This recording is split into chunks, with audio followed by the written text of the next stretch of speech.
Altavi's Prime Minister, the Right Honourable Perry Christie, prides his administration for being one that, despite the many challenges it may have faced, they're able to stand to each one of them and bring resolution to many of them. No doubt the Bahamar issue has been at the top of that list. Tonight, Prime Minister Christie is expected to make a major announcement regarding resolution. And now, Prime Minister, the Right Honourable Perry Christie. It gives me great pleasure to announce that earlier today, the government of the Bahamas and the Export-Import Bank of China signed an agreement under which the Bahamar Resort will be completed and sold to a world-class hotel and casino operator. Just after 5 o'clock this afternoon, the Supreme Court of the Bahamas approved these arrangements. This agreement represents a signal achievement for the Bahamas and a milestone in the troubled history of Bahamar. For some 20 months, I have been continuously focused, day and night, on efforts to find a solution for the completion of the Bahamar project. Throughout this period, the government has had 3 key objectives. Firstly, to ensure that construction at Bahamar would be resumed as quickly as possible. Secondly, to make every effort to ensure that the casino and casino hotel, the convention center and its hotel, and the golf course would open before the end of the 2016-2017 winter season. And thirdly, to ensure that payment of claims to Bahamian creditors and contractors who previously had little or no prospect of recovering anything from Bahamar. I'm pleased to say that we have achieved all of these objectives.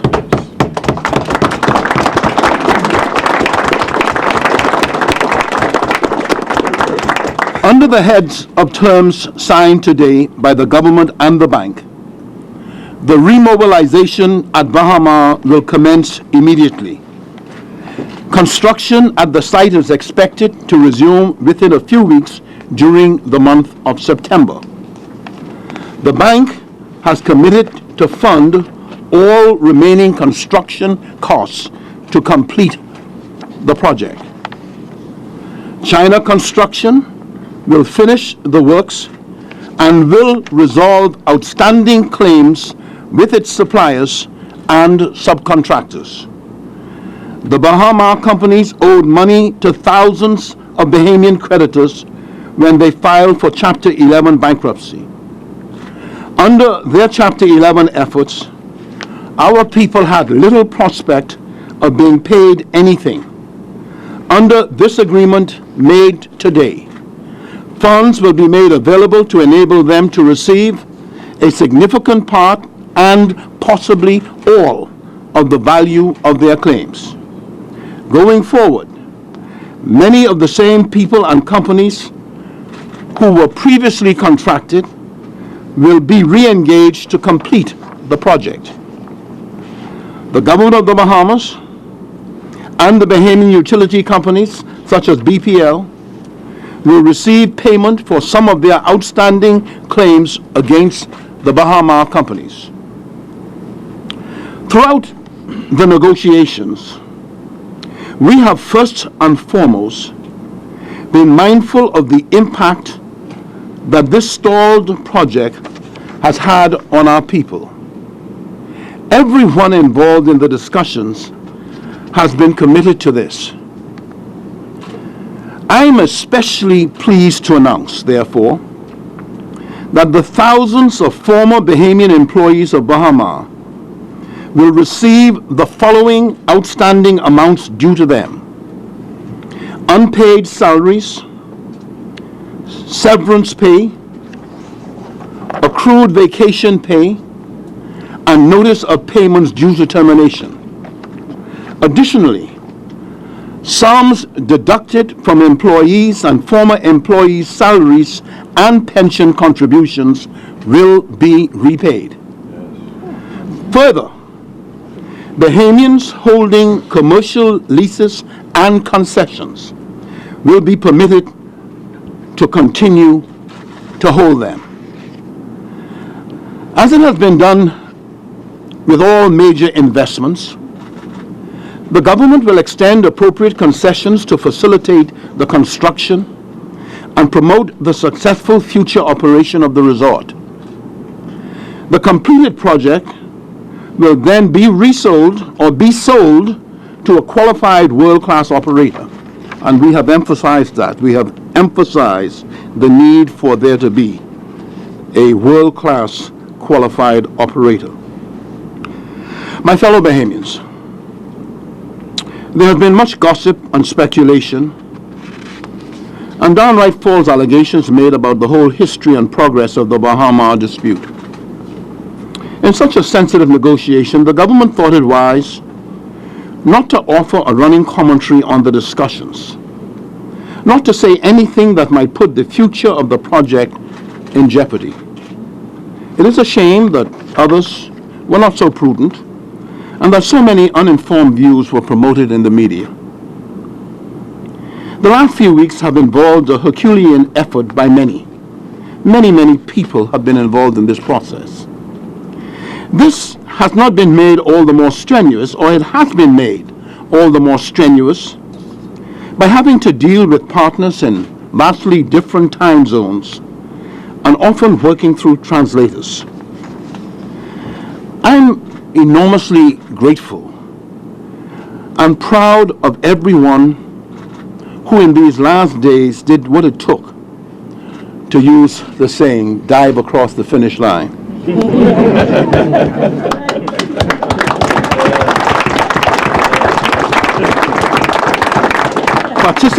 Participants in the negotiations have included the Attorney General, the Minister of Education, Science and Technology, and my senior policy advisor, supported by a technical team drawn from the Office of the Prime Minister and Ministry of Finance, legal advisors in the Office of the Attorney General and Ministry of Legal Affairs, Hogan Lovells LLP, the government's U.S. attorneys, and Charles Russell Speechlys LLP, the government's United Kingdom attorneys, and Mr. Grant Leon, liquidation claims advisor.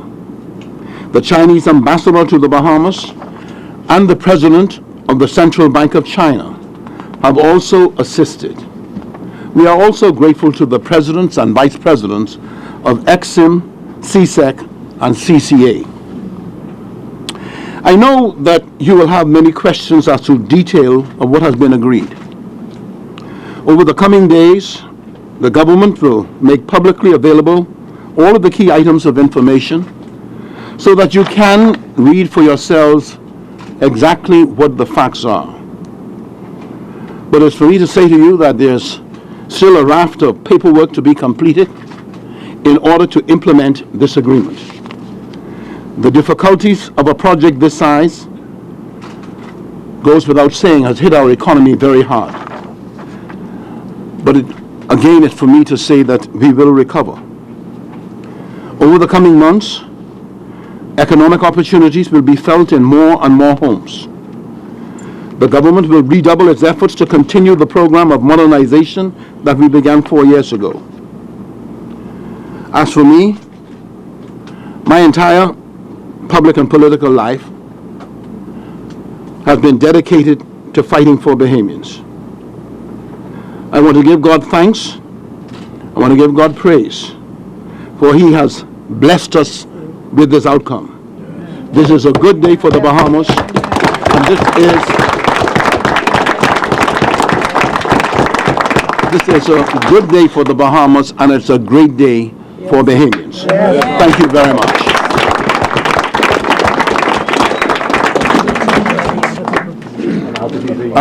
Prime Minister Christie concluding. I think he's now going to allow a response following his presentation, so we'll allow that response to take place.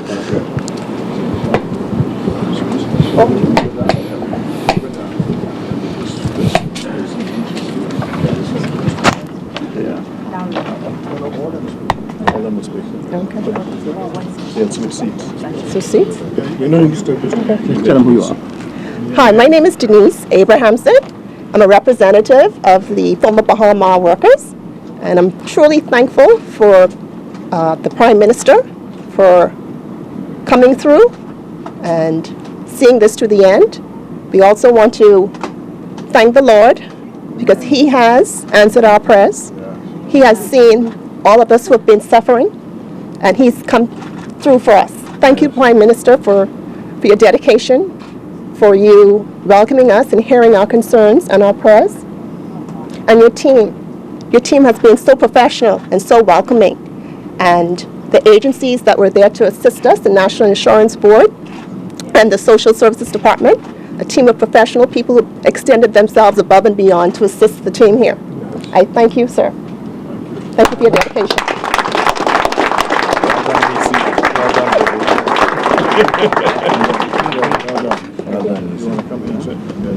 Let them come take a seat. Yeah, just keep switching.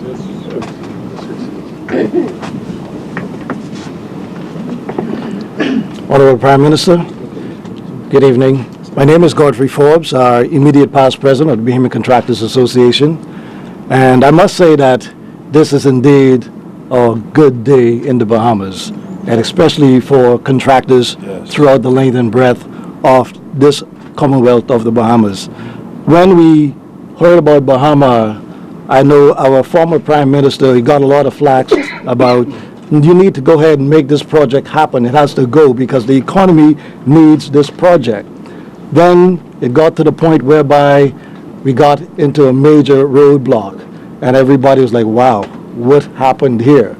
Now, you come on the scene and you did some magic. I don't know what kind of shuffling you were doing, but I tell you the truth, it worked. And I must say on behalf of our president and all of our members of the Bahamian Contractors Association, we are indeed thankful because we know that in the construction industry, it is the one single industry whereby we know that people are, or I should say our workers are considered the most hard-working workers anywhere. And the challenge is when we find our contractors who have to now go ahead and face those workers every week and meet those payrolls, meet those vendors who supply their goods, and you find that at the end of the day, those monies are not forthcoming, man, that is a major, major challenge. And for us, we are some magicians within ourselves in terms of having to make things work when we find that there are no monies in the account and you have to go to the banks and negotiate to make things happen. So on behalf of the Bahamian contractors, again, I want to say thank you so much for doing what you have done, and indeed your team for negotiating the deal that you have negotiated for us. Thank you once again.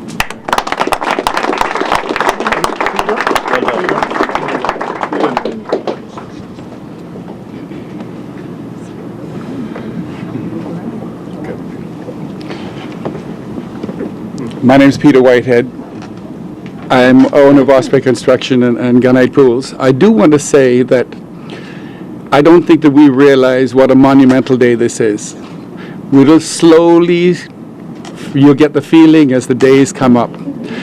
And the one thing the two things I want to note. First of all, I'll be very grateful in a second. I just want to go through the other 2 points. One is that the contractors and the Bahamian people did not fight amongst each other. Yeah. That's a huge point. We didn't go at each other because we owe each other money. Everybody owes everybody. Everybody was very, very calm. And this is phenomenal. The second thing is that there's always, I think that all of us realize and understand that negotiating this contract, what you have negotiated, probably is almost impossible to negotiate. And it's been done. So if you took the statistics on it, it's impossible to do it. But it was done. And there's always that saying that when you across the table and the person who blinks first is screwed. And in this case, you didn't blink. No. And we're so grateful that you didn't blink. And I just want to end by saying that I also have I do know that Mrs. Maynard, Jerome Fitzgerald, Mr. Beltram Bethel were incredible, okay? And I know the one behind them is the Prime Minister. And so to all of you, as well as those that I don't even know are involved, especially from the Prime Minister, thank you so much, and we're very, very grateful.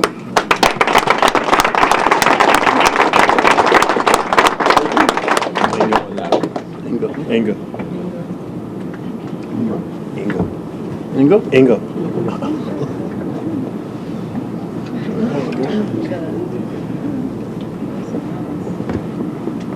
Well, I have to say, indeed, a prayer answered. For Bahamians, it is indeed a wonderful, wonderful day. There are very many proud moments for us as Bahamians, but this day I think will definitely go down in history. But we want to thank you, we want to congratulate you, applaud Prime Minister Christie, yourself, and your government.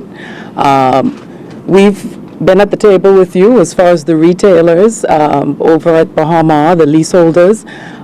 We sat across from you and we explained our position. We told you of the millions and millions of dollars that we had invested, the number of employees that we've then retained and we still have on staff because we believed in your promise and you came through for us and you came through for Bahamians, and we thank you. And in the forefront of my mind is believe in the Bahamas and that you believe in Bahamians, and you looked out for Bahamians every step of the way in everything that you outlined in your speech this evening. So we really and sincerely thank you. This is a wonderful day, and there's no better timing. I think that this is the beginning of great things to come in our economy, and we definitely needed that. I am Inga Bolag, Director of Business Development for John Bull Group of Companies, but I also represent all of the other retailers at Bahamar. I want to say that there were many times that we started to doubt because we really and truly felt the financial impact. We kept on hundreds of employees that were hired for Bahamar. We brought in fixtures, we had stores all complete, and our Prime Minister said to us, "Trust me, we will make this happen." And we believe in you. We will continue to believe in you and your government, and we thank you. It's a great day.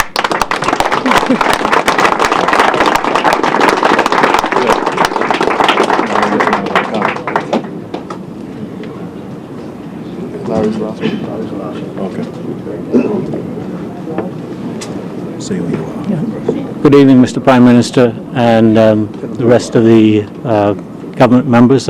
My name is Larry Trico, and I'm president of CGT Contractors and Developers. And I was selected to represent most of the contractors who had been involved in the Bahamar project, and we put together all the numbers for the monies that people were owed, as well as the people who had invested, and it was indeed a staggering amount of money that was being taken out of the economy.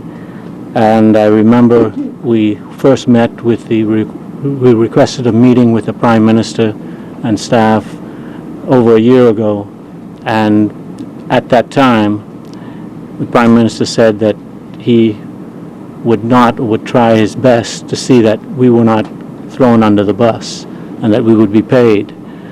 I am a very optimistic person, but I must tell you the truth that over the past year and a half, my optimism was challenged greatly. And, we've met, all the contractors we've met on many occasions, and we've all been thinking, well, how much of a haircut are we going to have to take, or are we going to get anything? And, the outlook was not very good. But I must say, on behalf of the contractors and Bahamian people, if I might say so at large, and everyone, I mean, this is a tremendous occasion, and I think the whole economy and the Bahamas will prosper very greatly from this. I want to thank the Prime Minister and all of his staff who've been involved in this, and We really appreciate what you have done. Thank you. And there you have it, Aljaviz. Those are just some of the testimonies of a room filled with many people who no doubt are grateful to the government. And what is so unique about this, Aljaviz, it gives it now faces Bahamians who have actually been impacted, and we now hear the story. So it's more than just the major players involved. We're now hearing Bahamians and their testimonies of this triumph today. And for those who just joining the newscast, just a quick recap. 3 things that will happen now with the Bahamar resort is that, first of all, it will be completed. Construction will resume in September. Secondly, the casino and casino hotel, the convention center and its hotel, the golf course would open before the end of the 2016-2017 winter season. And then thirdly, to ensure the payment of claims to Bahamian creditors and contractors who previously had little or no prospect of recovering anything Bahamar. And we heard those testimonies today. Those 3 things the government went after and were able to achieve. They likened it to the gold medal finish of diving across the line with Shawnee Miller. Live at the Cabinet Office, I'm Clint Watson. Back to you, Altavis.